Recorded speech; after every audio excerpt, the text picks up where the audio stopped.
All right, we made it to the end. If you've been following along, it's been some struggles, a lot of work going on, but I'm here now. We're at the finish line. The customer's picking the car up later today. It hasn't been hard. You know, looking back at it, could this have been done in a weekend? Absolutely. But because of the delays and the, excuse my language, bullshit behind the scenes with companies, I'll get into it. But it's running. It's been sitting here for about half an hour running.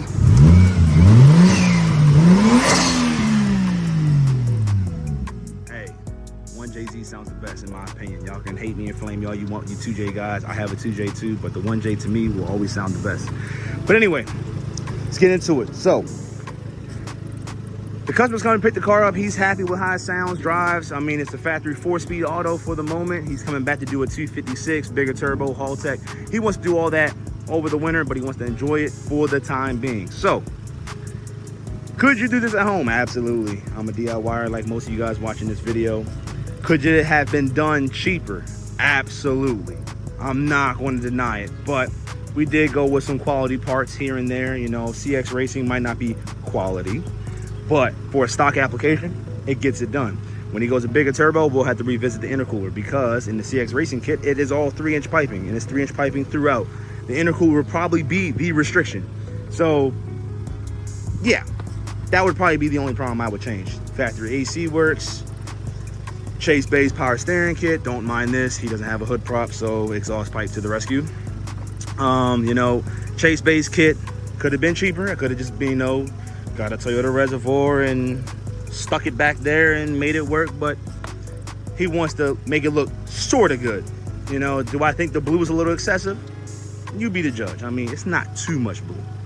They didn't have black, and because they didn't have black, I got blue because it was in a time crunch. And then because I got this in blue, I was like, the hell with it, so we got that in blue. So it's not that much blue, in my opinion. It's not. I didn't go over the top. Could it have been all stealth, all black? You're absolutely right. But anyway, car runs great. We got Chase Bay's kit, ran the fuel return line. You saw the videos. We had to cut a hole for the intercooler because yes, I could have went down, but they don't really make bolt-on kits for a 1J. You know, you go on any websites, it's always NAT or the Aristo or 2JGTE. No one makes a 1J, so the only adaptation I had to do. So if you guys doing this swap, I bought 2JZ stock twin turbo intercooler kit from CX Racing, and the only thing you had to get was a 3-inch to a 2.5 90-degree elbow, because on the CX kit they have a pipe that goes to the stock twins, the 2 pipe in the 1. All you need is a 90-degree elbow, and the stock 2J kit works. They don't tell you that, but it works. Do you gotta drill a hole? Yes, you do. So I'll leave the camera there for a second because no one has a write-up for this that I saw on YouTube, but you have to drill a hole. I think it was like almost a 3-inch hole, 3-inch pipe. I think it's like a 3.5 because you gotta, you know, drill it bigger. This had to get bought. I forget what company sells this, but you know, he had a K&N intake on the factory GE. It didn't fit. So I saw a company make this. This is a 3-inch to 2 3/4. This is 2 3/4. This is 2 3/4. This is 2.5. You can save yourself some time. I bought 2.5, didn't fit. 3-inch, too big. 2 3/4. So that sums this up. Car runs great. They drilled a hole for the tweak harness because the tweak harness goes into the firewall. He already did the 12-volt mod for the fuel pump.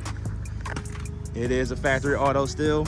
So the question I still have to close this video out is, I still need to find a way to mount that and hide it.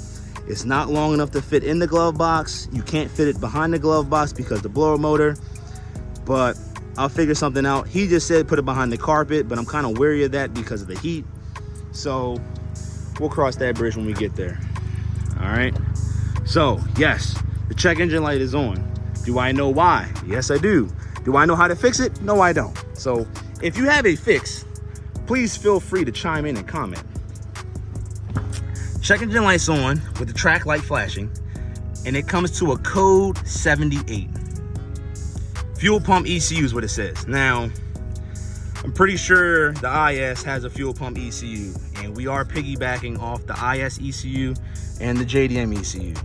So, car still runs, drives fine without it. So, I don't know how to really turn it off, but it's on.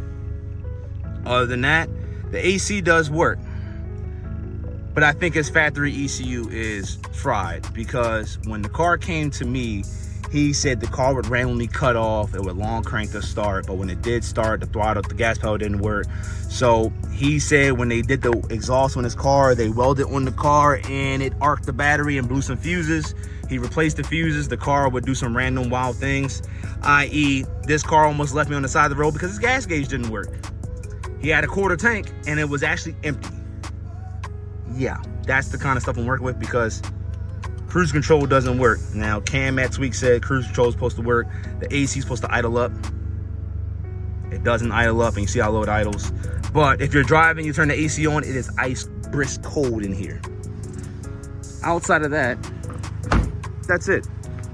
I have a couple revving videos I'll probably throw in here. There's not gonna be no time lapse in this video, but the car is done. I'm happy to see it go. The customer is extremely happy, because the next thing he's doing is going to get the body work done, because it does need some love. It does have the Altezza front clip, the front bumper, and it needs some love. He got the CRD side skirts, and he wants to get it painted. So I'm excited to see when it comes back, it's actually going to be a different look and be cleaned up. And so we can hit some shows together, because he does want to make it look good. And right now I had to raise it 1.25 inches. It's kind of high for my look, but you know, hey, functional before. He does have 18s to go on it. So there's your side look with how it sits. It is what it is. So if you made it this far, I genuinely appreciate you. If you have any questions, any of you IS guys trying to do a swap, you know, I didn't do the wiring because Tweak made it super easy. Literally plug and play. It started up on the first try. So if you have any questions on what we did here, feel free to comment down below.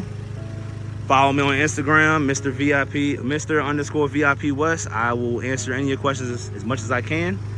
I'm trying to get into the YouTube videos, but I had a lot going on. The LS is in the garage, car shows this weekend. I'm trying to get the wrap done on it. So, not shooting a lot of videos, but I'm trying, doing my best to try. So, thank you guys for watching. I will see you on the next one.